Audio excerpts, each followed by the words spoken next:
All right. And it looks like we should be recording now. And as usual, if people don't want to be on camera, you can turn your cameras off during the presentation. We are recording this, and I'm going to turn over to Dan. Hey everybody, thanks for joining summer school. Let me introduce our speaker for the night. This is Natalie Widomski. She's the owner and trainer at Positive Canine Trainers. She was certified through the Victoria Stillwell Academy for Training. She's a licensed family dog mediator and a certified service dog coach, and she's been doing this now for 7, 8 years. Her focus is with puppies and adolescent dogs, teaching basic manners and life skills. Um, she focuses teaching owners about the animal welfare and understanding their dogs through the ethological lens. So she provides them with education to give their dogs agency, choice, and to navigate the challenges of normal canine behavior. She's actually someone I met through a as a fellow R plus trainer through a R plus trainers group, and she very kindly volunteered to give a presentation today on the Dog Mediator platform.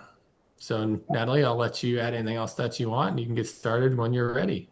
Yeah, no, you did a great job. Thank you. That's a great introduction. I feel so special. I So, am going to mute, sorry to interrupt, but I am going to mute folks in the beginning, everyone except for Natalie, of course. And then if you would like to ask questions throughout, feel free to unmute yourself to ask questions, or you can put them into the chat box. We'll be monitoring those as well so that we can interject if we need to. Okay, Natalie, take it away. okay. Well, thank you, everybody, for showing up tonight. I'm excited to share with you about L.E.G.S.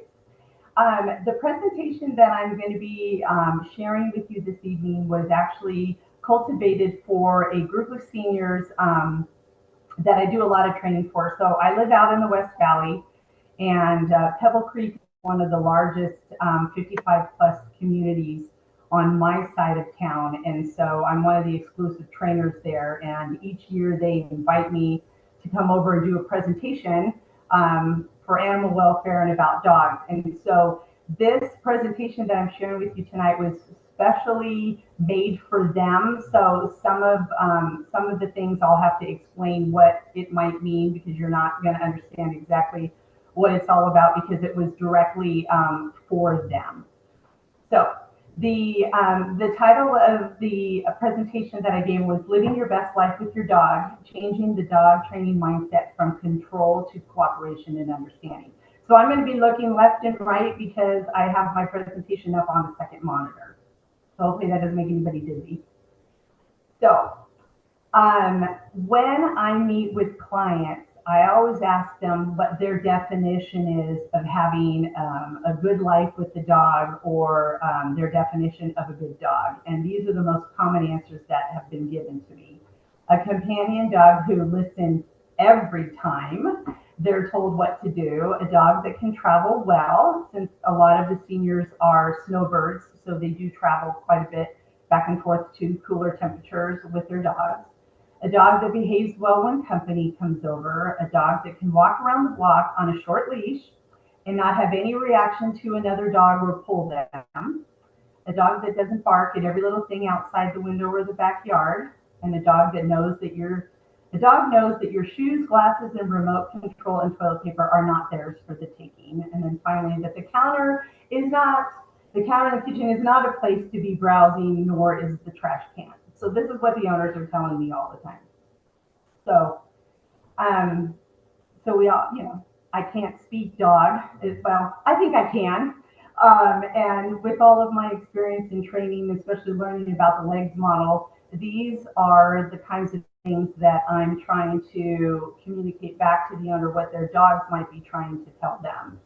So the dog is always asking for clear communication, right? They want people to take time to teach them cues and to practice often, but understand that distractions might interfere with them hearing you.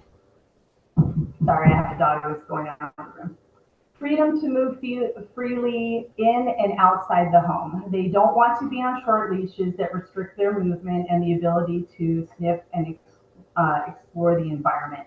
They actually do want to take their time on a walk and not be on the time clock that the owner is on. Meeting visitors on their own terms and being comfortable, not meeting people while they're in their owner's arms. So many of the clients there, as they continue to get elderly, they like smaller dogs, and most of the time when I arrive to somebody's house, they've got their little toy poodle or Maltese or Shih Tzu in their arms going, "Hi, meet Natalie." And I'm like, let's put the dog down on the ground so they can meet me when they're comfortable down on their own four paws instead of being put in their owner's arms, because they don't have the ability to say no thank you at that point if the owner is thrusting the dog in my face. Dogs want to play with other dogs, especially puppies. This is so important for socialization, impulse control, and self-regulation. And then finally, foraging, sniffing, and digging, counter surfing, trash digging, these are all normal behaviors for dogs. And the dogs want an outlet for what their brain needs. And that's what I'm telling clients of what their dog wants. So I am a positive reinforcement trainer, and I try to do everything as much force-free as possible. And so I will never use any of these items that you're seeing here, a prong collar, shock collar, or a choke chain. And I explain to my clients that these are outdated, harmful methods I will never recommend, nor will I ever work with. And those tools can cause fear, pain, and I believe that they break trust with the relationship with your dog. So I'm a science-based force-free trainer, and I feel that it's the better way to build a relationship with your dog. And I ask my clients, do you really understand what your dog needs? That's actually one of the questions on my intake form. So introducing family dog mediation and applying the L.E.G.S model, which I will explain a little bit more in detail, and using positive reinforcement training techniques is how I run my business. My focus is on basic manners and life skills, using food or toys as a reward. I like to help clients set clear boundaries for their dogs, expectations, and structure, so the dog understands what we want or what the owner wants. And then also I help people choose the right breed for their lifestyle, and then provide the right environment for them to thrive based on the dog's genetics. And then I integrate the L.E.G.S model of learning, environment, genetics, and self. So family dog mediation is a newer concept that is slowly emerging, but it's gaining ground fast. And so family dog mediation is a revolutionary shift in the dog training industry. It's placing animal welfare above the traditional approach of demanding obedience without understanding the dog's true nature and needs. The method utilizes the groundbreaking L.E.G.S model developed by applied ethologist Kim Brophy. And she identified 4 core elements of a dog's phenotype. That's the learning, which is L, which is the dog's experiences and education. The E is for environment, which is the external conditions for the dog. G is the genetics, which we would say in our terms these days, the DNA, hardware, and software. And S is for the health and the internal conditions. And phenotype is just a big sciencey word explaining that it's the observable physical properties of an organism. We get a little sciencey in family dog mediation. So the biggest questions that we ask in family dog mediation is, why is the dog performing the behaviors that are causing the problem, before we ask how are we going to change them. So it's an understanding of applied ethology, which is how captive and modern conditions interrupt our dog's natural behavior and welfare. It's a game-changing piece of the puzzle that's been missing from the pet dog world. When we look at the entire welfare state of your dog, we're including nutrition, physical environment, health, behavioral interactions, and mental state. We identify unmet needs and environments that are not suited for the dog's best interest. And our tagline is understanding changes everything. And that's actually my therapy dog, Aztec, and he's doing work in a hospital there. So shout out to my pup. So let me jump into L.E.G.S and kind of give you guys a definition and understanding what each one of these acronyms means. So learning is what kinds of experience has the dog had in the past? What kinds of good or bad habits has the dog developed due to their learning experience? What kinds of things has he or she formed any positive or negative associations with? What kind of education and training look like in their past? What kind of tools have been used? And has the dog developed any kind of skills to both in our world? So when we're looking at dogs that are in our pet companions, they're actually captive animals. And sometimes people have a hard time when we explain to people that actually your dog is captive. They never had the choice to come to you, to come live with you. They don't have a choice to eat the food that you're providing, the toys, the environment that they're in. And so when we're introducing the L.E.G.S model to clients, it really kind of gives them more of an awareness of who their dog is and why and how things are not working. And that's when we come in as mediators and we try to change the environment if that's necessary to meet the needs of the dog. So going into the environment is, what is your dog's home life? What is their daily lifestyle? Does the current environment fit the genetic needs of the breed? And this is really important. This is where a lot of problematic behavior occurs. So think of a border collie in an apartment, not a good fit. Or even like a husky, dogs that want to roam or they're high energy, they get very frustrated in those kinds of settings because there's just not appropriate outlets for them. How many hours a day is the dog allowed to be inside versus outside? And what kind of mental enrichment are the clients providing to meet the dog's needs? What is the social environment for the dog? Do they have playmates? Do they get to go to doggy daycare? And do they have any kind of friends to play with? All of that factors into behavior. And then the genetics, which is very important. Genes, what kind of genes does the dog carry that might influence their behavior? What natural behaviors might be emerging as their historically selected instincts meet the modern pet lifestyle? Are events in the world accidentally triggering genetic responses that they're bred to do but are wreaking havoc in their homes? And are their instincts well matched to the environmental habitat and lifestyle, or is the dog suffering behaviorally and psychologically? So in Pebble Creek, there are a lot of bunnies and quail, and everybody that has called me with a Cavalier or a Terrier is always complaining that the dog is taking off to chase the birds and the bunnies, and they want me to make the dog stop, which I can't do that. But we can give the dog another kind of outlet so they do have that affordance to be able to run after prey and things like that. And then lastly, the individual self. What are the dog's internal conditions like? How might age, health, sex, reproductive status influences the dog's behavior? Are there any kind of medical issues or injuries?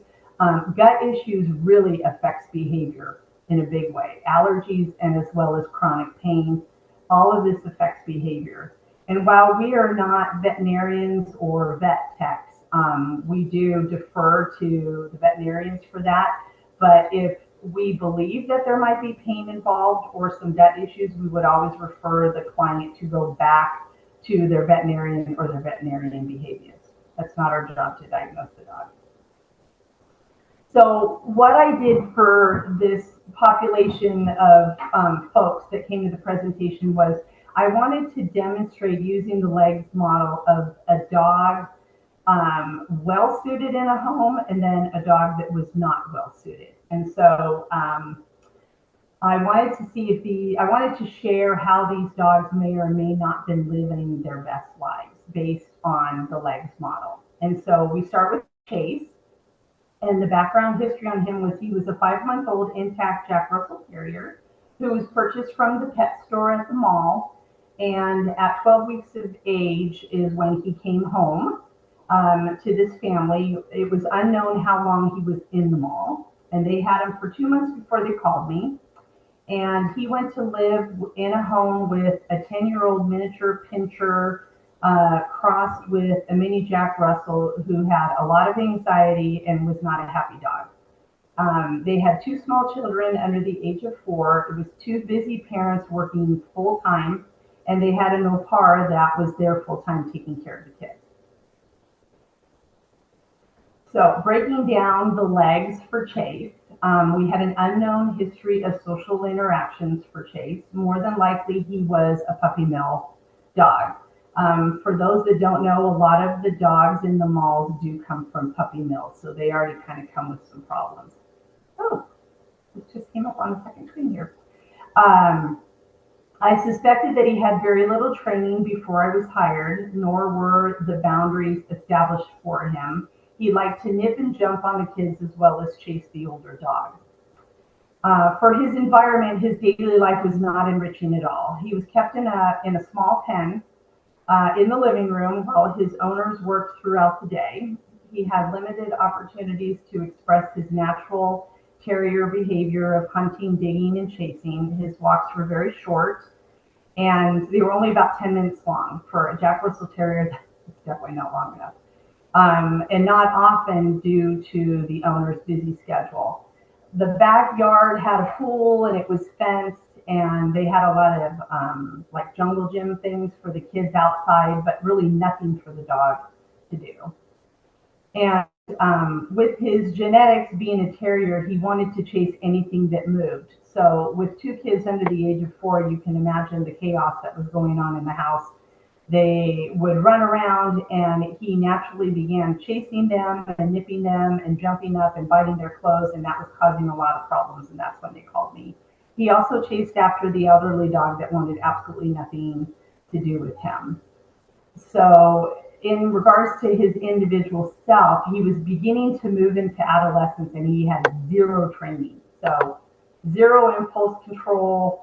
He had no boundaries. He didn't understand expectations, and this poor little guy had no structure. So while he was a great tempered dog, he just was not in the right environment.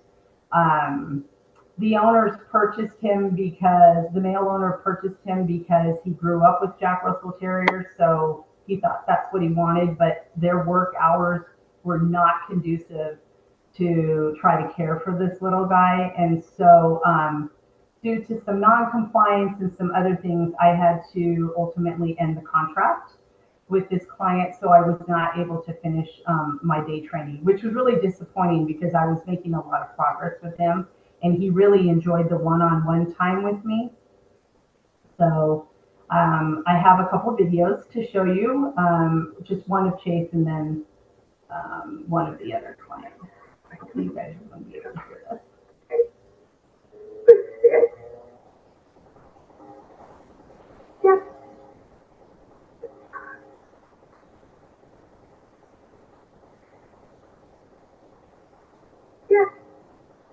Puppies are so cute. He was adorable. He was so much fun. He's really cute.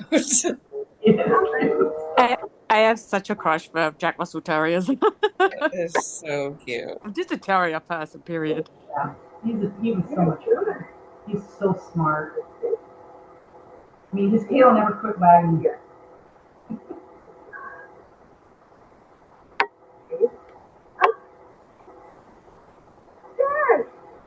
Very good.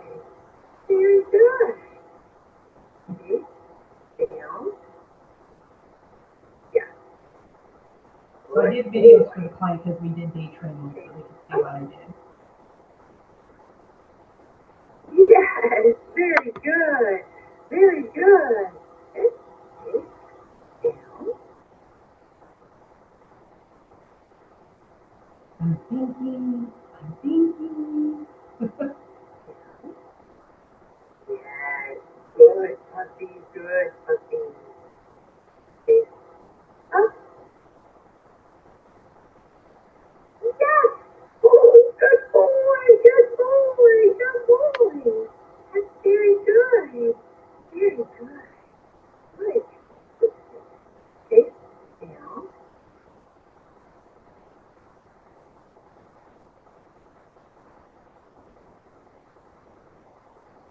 Yeah.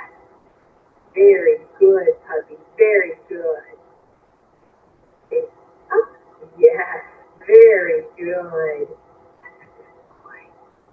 Very good. Excellent. Good.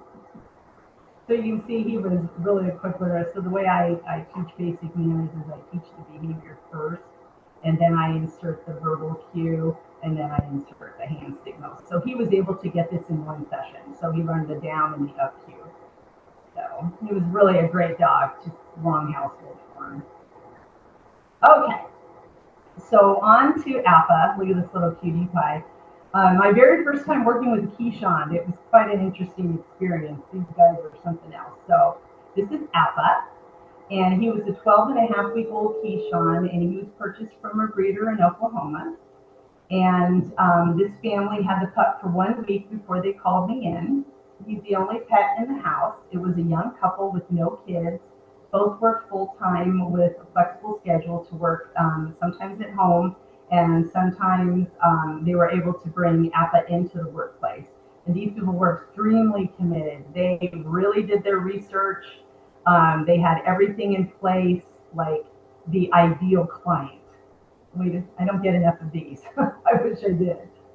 So with Appa, using the L.E.G.S model, we had an unknown history with the breeder. However, Appa was with his litter mates up until the time that he traveled via plane to his new home. He had not met any dogs yet because when they called me in, he had not been fully vaccinated yet. He was extremely friendly to new people, and he had very positive experiences with people. And his environment, he had a very large house in Estrella Mountains to roam around, and a very large backyard. And there were no other pets to play with. But once he was vaccinated, he was going to start engaging with other dogs in the workplace. And I introduced agility equipment later on into the training because this type of breed really needs to be entertained and exercised. He had very committed owners who were willing to put in the time and effort to support and care for this breed. I would not recommend a Keyshawn to a first-time dog owner, and these guys were. So they had a big learning curve.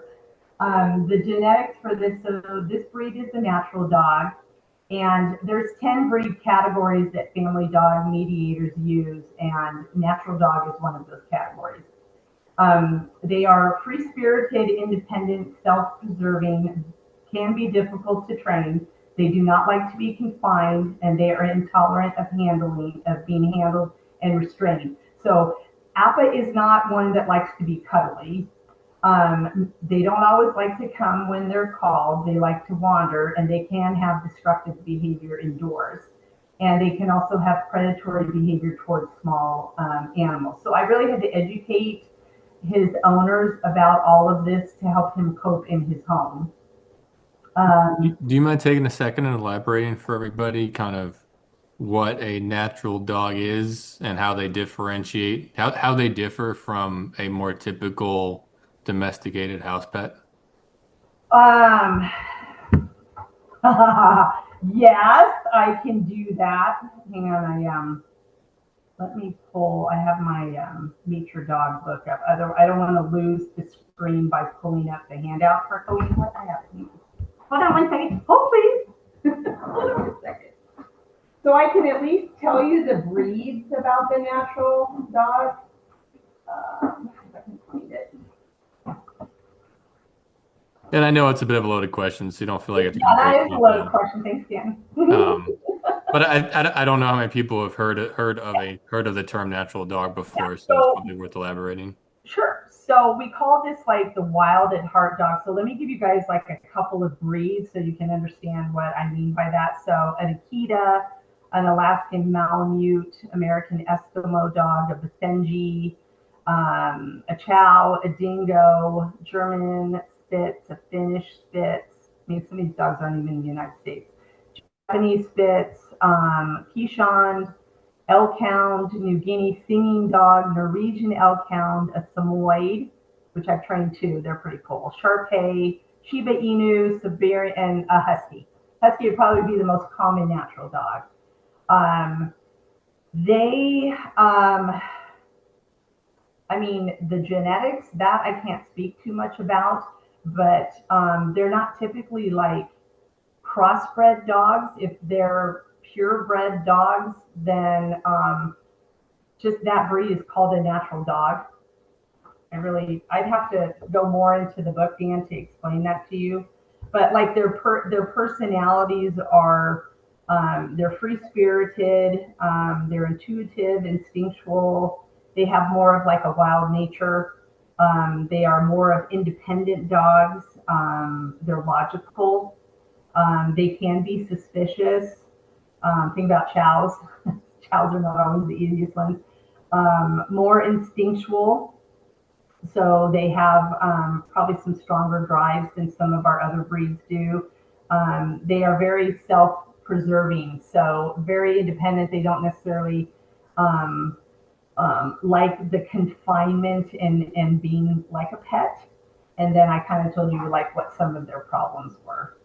So Yeah, no, that's great. Thank you. The highlighting some of that independence and the fact that they've not been bred to really be the cuddly, cute right. family dog that people tend to picture. They tend to be, they're more of the, hey, look, we could easily be living on our own in the wild as much as we could with you sometimes. So it's nice highlighting that for folks. I mean, like huskies are, notorious for jumping and roaming, which is a real problem. Right? So, so back to Appa, his individual self. So like when he came home, he had roundworm, and so they took care of that. And he runs hot in the summer, and with that coat, they had to be really prepared for that. So they had to compensate for the fact that he was going to run hot. And Samoyeds are the same way. So the two Samoyeds that I've trained, one is a snowbird and gets to go to Washington in the summer. The other one lives in Surprise. And they have like cooling mats for the dog, and he's on the tile all the time because right now it's just way too hot for those dogs that have all those double coats. And Appa, I can say, is thriving. He is doing very well. His owners will send me pictures throughout the year with his little bow ties, like Halloween and Christmas and things like that. And they did acknowledge that the first 2 years with him was very, very tough, but they said it's been totally worth it. So he was definitely in the right household, maybe not temperature-wise, being down here, but he definitely was in a household where they really poured into this dog and made sure that his environment worked for him, because he got bored very quickly. So here's a couple of videos where we were starting to one video where we were starting to introduce some agility just to keep him active.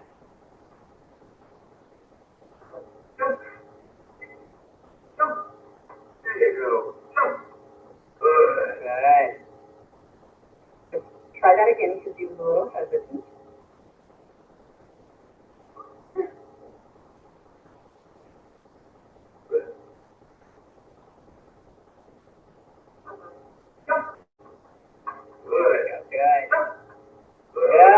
Good job, Appa. Yay! And they're quite loud. If you've never heard of Keyshawn, they're very loud talkers. And then that was his picture with his graduation certificate. So he was absolutely a joy to train. But his attention span was very short. He got bored very quickly. So I had to keep adding new things in to keep him engaged with us. Okay. So when I am talking to clients and asking them, why do you think you're struggling with your dog's behavior? And Kim Brophy says it the best, and this is a quotation out of her book, Meet Your Dog. When we struggle with our dog's behavior, we need to understand that it's not their behavior, but our expectations about their behavior that are broken. Our pet culture has failed to question the fundamental soundness of what we ask our dogs day-to-day lives, when we have company over, when we pass other dogs on the street, when we leave a dog alone in a crate for over 10 hours a day, when the neighborhood kids are barreling through the front door at all hours unannounced. And so part of my presentation to these folks was trying to help them take an honest look at where their relationship with their dog and where some maybe miscommunication has happened with their dogs, in the past, and where I could help give them some improvements to live their best life. So these are the typical reasons why people call me in Pebble Creek and also in other family homes. So the areas of conflict and unexpected, unrealistic expectations. So the problem is the visitors at the door. The doorbell rings, barking ensues, dog is jumping at the front door and jumping all over the person when they're walking in. And so the first question I'll ask them, well, why do you think that's happening? And then I'll ask them, have you made the front door a big deal? Do you rarely have visitors? Does your dog know how to greet people? Do your visitors rile up your dogs by getting them overexcited? And then explain to them that dogs are social sentient beings and we bred them to be our companions and hang out with us. I can't tell you how many times I'll ring the doorbell and I'll hear them say, oh, Natalie's here, the trainer's here, she's bringing you treats, right? And I can already start feeling the energy at the front door. So I have to gently remind them that's not how we want to answer the front door. Right? So what do we do instead? So we can keep them behind a gate, and we can give them a yummy or a frozen Kong stuffed with peanut butter to help them calm down. Then they can come out and they say hi. So in family dog mediation, we have a lot of life hacks that we try to give to our clients, and it's more of management to make their life easier. So it's not even necessarily training, it's just management. And so keeping the dog behind the gate allows the guests to come in and not get jumped on. We can also keep them on leash. We can also tell guests what to do. I always tell my clients in Pebble Creek, it's your house, it's your rules. And then teach your dog how to calmly greet people on and off leash. And I remind them that that takes a lot of practice. And if the doorbell is a trigger, just ask the guest not to ring it, turn it off, put a Post-it note over it, have them text that they're coming over so they can be prepared and just open the door and have the visitor walk in. Another area of conflict or unrealistic expectations is walks. That is like one of the number one complaints I get is, tell me how to make my dog not pull me. And I always tell clients, dogs are four-wheel drive and we're two-wheel drive. And if going out on the walk is the only exciting thing that your dog gets to do during the day, they are going to be pulling you right when you start walking out the door. So lunging, barking, moving side to side, pulling towards people and other dogs, chasing bunnies, birds, and quail. And also in Pebble Creek is golf carts. So a lot of dogs like to chase the golf carts that are driving around there. And so we ask, the why. And the purpose of the walk should be a time of sniffing, peeing, foraging, hunting, marking, and decompression. If that's, like I said, if that's their only mental enrichment, they're going to pull because that's the exciting thing for the day. And I always remind people that dogs were never bred to walk on our left side. That's something that started years ago when, they were doing like obedience rally and things like that and shows and stuff. But dogs are never expected to be on your left side, nor do I ever ask a client to put their dog on there. I expect the dog to be moving back and forth. Within safety though, especially with my seniors. And I explained to them that their nose is going to lead them to move side to side because that's where the scent is moving. And the tighter the leash, the more you're going to struggle with your dog because it's just going to be a two-way fight. And so what to do instead is there are a lot of greenbelt areas in this community and there's a lot of concrete and they don't have a lot of sidewalks per se. So when they walk out of their house down their driveway, it goes straight into the street. So I suggest that they walk around more in greenbelt areas on longer leashes and let the dog lead them. This is an area that is highly populated with coyotes. So that is a problem for a lot of these seniors there. The coyotes have taken up residence there and they're now breeding and teaching their pups how to hunt. And their hunting is actually jumping over the fences and taking small dogs and cats. So walks can sometimes be a little bit stressful for the clients in this community because of the coyote issues.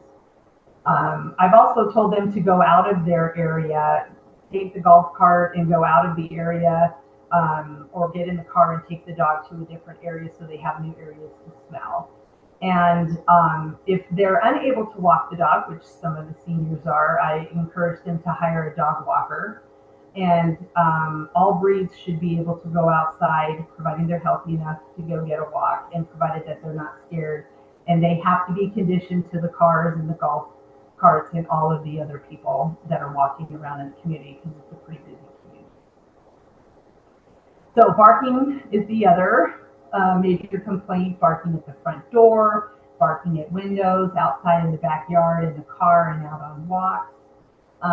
When visitors come in, or actually when they're trying to eat or rest, the dogs have learned very quickly that demand barking gets them what they want.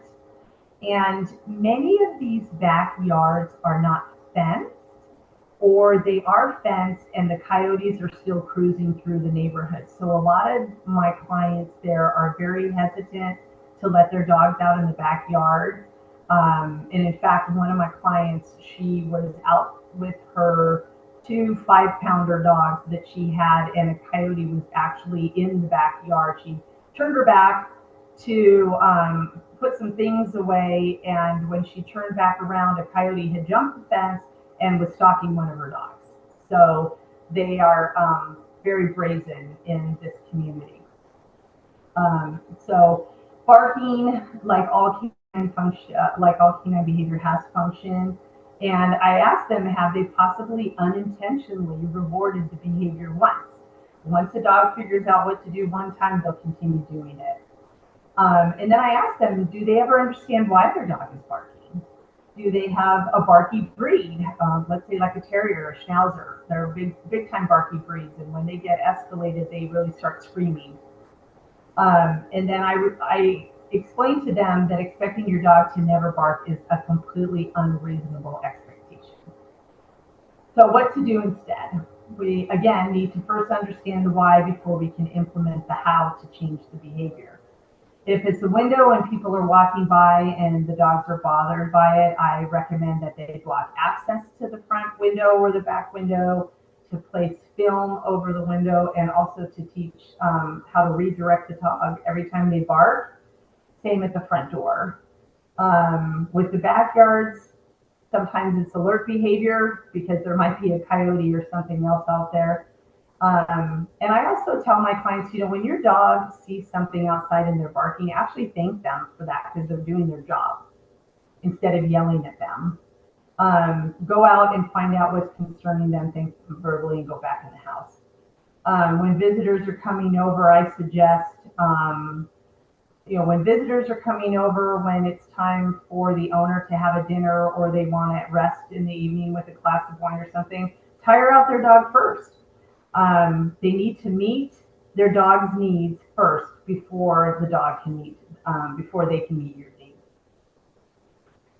So chewing and digging, nobody likes their backyard digged up. So chewing furniture, household items, personal items, plants in the backyard, digging at carpet, digging at trash.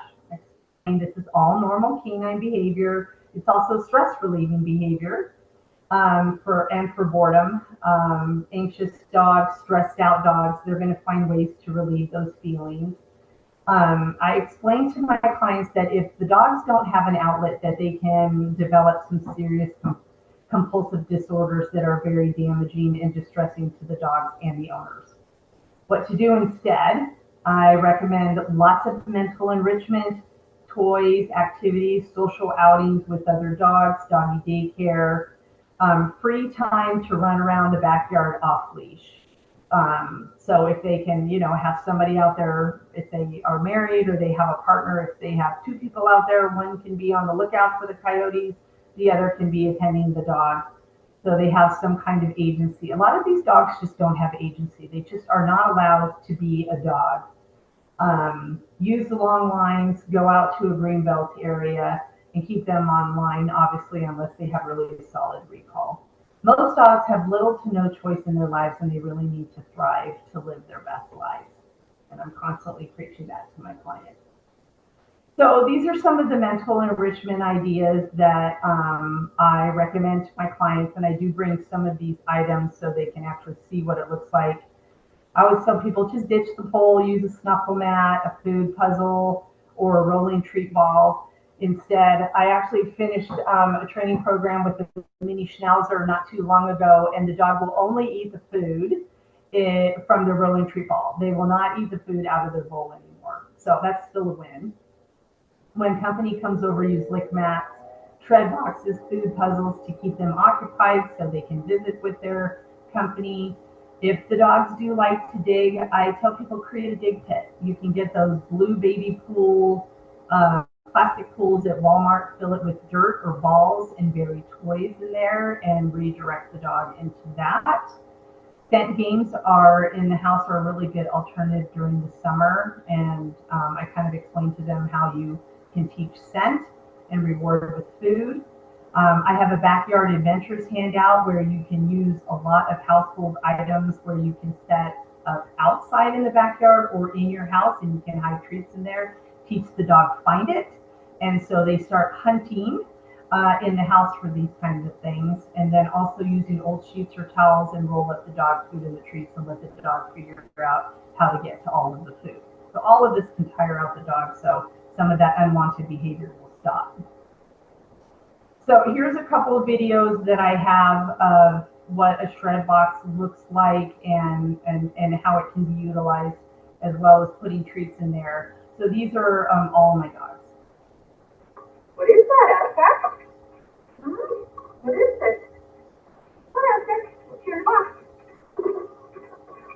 What's in there? That's my Amazon box. Oh, look at all that paper. That's for you.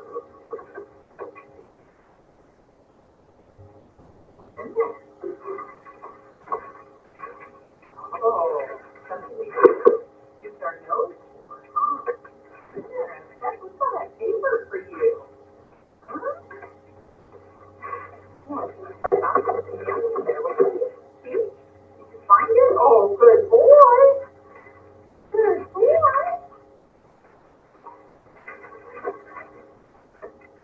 Good job, kid.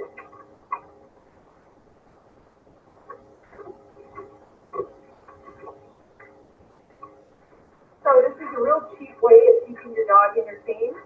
Take a box, throw some paper in there, throw some treats at the bottom, and let them use their nose to find what is hidden. And maybe if we're lucky, Aztec will decide to shred this paper instead of my office.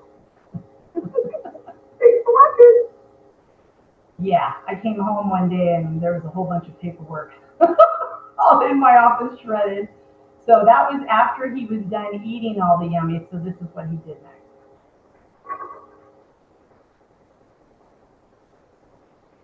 Oh, look at that, Aztec. You get to shred your paper. Oh, that's a good boy. Yeah, you can shred that. Good job. Now you're figuring it out. Here's the solution. So my office doesn't get shredded. Don't eat it. This is supervised activity, gang. Come over here. You can shred it. I just don't want you eating it. Aztec. Come on, baby. Aztec, come. Get your paper. Go on, get it. Okay, see? You want to play too? Yes. Yes, Kiki.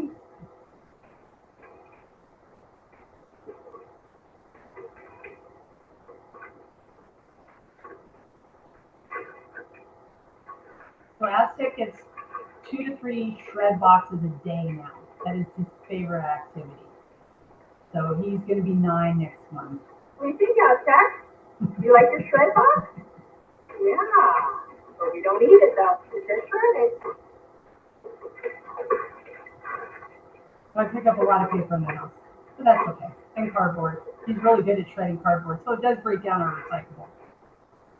My goodness, that feels so good to shred it. Don't eat it, please. Aztec, rub it. Rub it. Rub it. Good. Good boy. Rub it.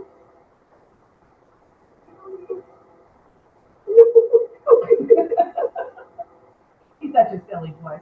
And then here is a snuffle mat. So he eats a snuffle mat for dinner every night.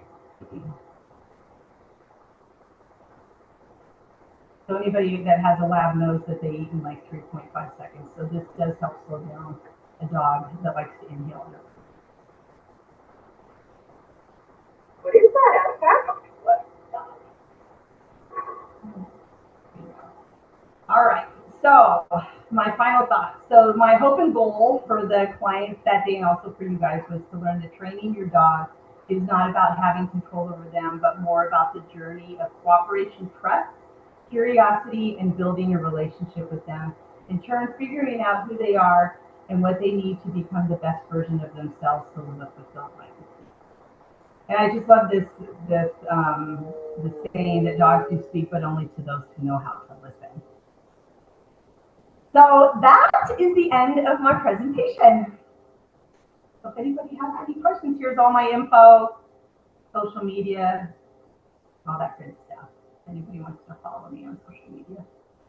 Yeah, I just really like the whole way it's just like we're just really starting to focus more on like being a team with our dogs and working with them versus working against them, and just learning that when we listen, that we and meet their needs, that that's what that we really owe them that, right? It's like like you said at the beginning, they are captive in our houses, and it's up to us to guide them and to help them live in our world, which they don't inherently have that skill. Even though they are companion animals, it doesn't automatically mean that they have those skills. So Yeah, yeah, I totally agree. And if you guys have not read Meet Your Dog, great book. great book. Kim does so she has a pro course that anybody can take. You don't have to be a trainer. That you can take. It's on the website is familydogmediation.com. And you can go through the entire course and become a family dog mediator if you want. Or you can read this book and kind of get a snapshot of what like the course is about. And also the book has all of the 10 breed categories that she has broken down the different dog breeds in, with characteristics, problematic behaviors, what you can expect, what you might run up against. So this is like a must-have book in people's library if they're working with dogs. It really does help people understand more, because the genetics really does drive a lot of that. And as we continue to crossbreed all of these different dogs, we are creating a lot of problems by doing that. For anybody who's interested, the Paws website also has links to the various breed groups. It has links to a variety of the hacks that are presented as part of L.E.G.S, and links to the Family Dog Mediation website as well. Yay. Yeah, those facts, I would take those for anybody. You can use it in your own home, because I believe the majority of the audience are shelter volunteers, right, Dan? Yep. Yeah. So I mean, you can even use the hacks in the shelter. Some of those hacks that you can use. Of course, you got to get permission, I guess, wherever you're volunteering. But hopefully, I gave you guys a little bit of insight into the L.E.G.S model. Family dog mediation is really on track to change our dog training industry, and animal welfare is really becoming a focal point in the training industry world right now. So I'm excited to be part of the grassroots of this. Taking this course really enhanced my ability to work better with dogs, and I really look at dogs in a very different lens now than I did after I graduated from the Victoria Stilwell Academy, which was a great academy. I learned all the basics, but this is so much deeper. It's just so much more about meeting the dog's needs where they are at that moment. And that changes also when dogs age. So you see on the screen, those are my 2 dogs that are left. So the other black dog, unfortunately, Cherokee, passed away on Thanksgiving. And so Aztec is going to be 9, and Cheyenne, our other one there, she's 15. So I have, 2 seniors now, and a lot of the needs have been changed due to their age that I have to change, meeting their needs and stuff like that. So, yeah. Anybody have any questions? Uh, Anybody new? I had one that might be helpful for folks. I know with puppy, even your success story with the little cute white pup. They mentioned it was a child, the puppy was rough, but they got to 2 years old and things turned out well.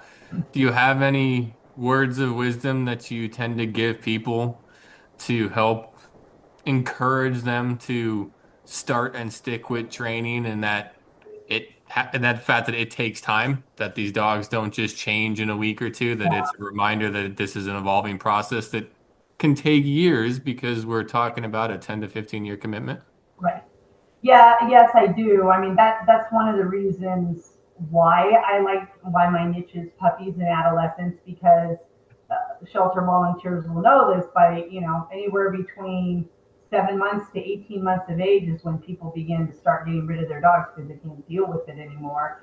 I really try to educate them about the cognition of the dog during the different months. I have handouts that I give clients that break down, what happens at 6 weeks, what happens from 8 to 12, and all the breakdowns so the dog, so they understand physically and psychologically what's going on with their dog.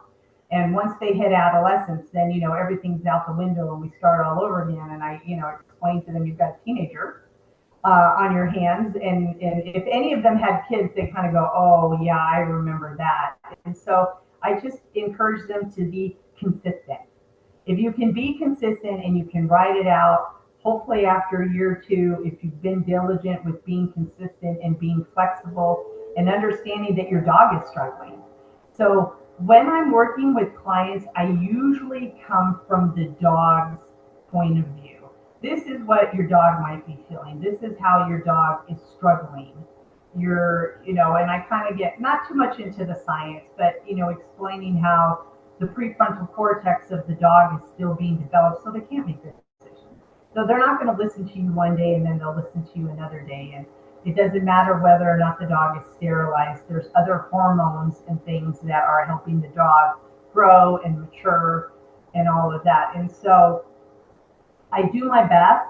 I load them with as much information, and always tell them that, I'm available for refreshers, that things are going to change, and really to be flexible. Like, the biggest thing is to be flexible. You just have to understand that this animal is evolving. This dog is evolving, and if you can just have patience, kindness, and empathy, that will go a long way. That's great advice, because even though most of the dogs that are picked up from shelters aren't necessarily puppies, or they're kind of near the end of adolescence, all those same lessons apply to the transition into a new home out of that stressful world. So that's good advice. Yeah, absolutely. Yeah, especially with the rescues. I explained to them, that 333 rule is very outdated. And sometimes they'll ask me about that, and I'm like, I would throw that out the window. You need to let your dog decide when they're going to be comfortable. And you just provide safe avenues, and, don't overload the dog with new people right away. Just give the dog an opportunity to decompress. Because when I attended the L.E.G.S conference this past year, we had a speaker that is very involved in the shelter world and was explaining that, every single time a dog is adopted and returned, they have to unlearn that person that they were with and all of the rules of that house. And so, I use it as a comparison to people. I'm going to drop you off in a foreign country where you can't read the language and you can't speak the language and you're trying to navigate. That's how your new dog is feeling in the house right now. And sometimes putting it in that perspective, they go, oh, I didn't realize that. And so I try to bring that into the conversation to help them understand that, you know, your dog doesn't know that they're not allowed to be on the couch. Maybe the last house that they were in, that was allowed. So we have to gently teach them that that's not allowed now. So just try to prepare them that there's a learning curve, just like anything. It's a learning curve.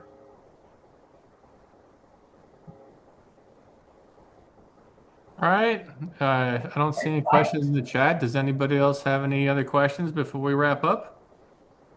Sorry, my very vocal dog has been very vocal. So I have not been able to ask any questions, but this is a really great presentation. Thank you, Natalie. I haven't heard a lot about legs, so I mean I am somewhat familiar. That's my dog, if you. I heard them.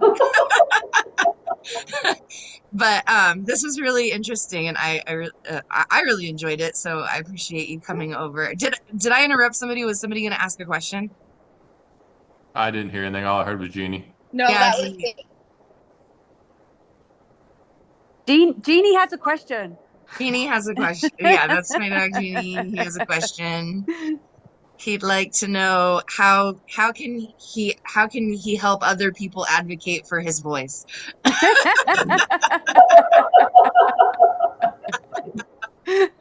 much as possible. Well, if nobody else has any other questions, we'll say goodnight to everybody. I will turn the recording off. Okay, Jean. All right. one of them might be.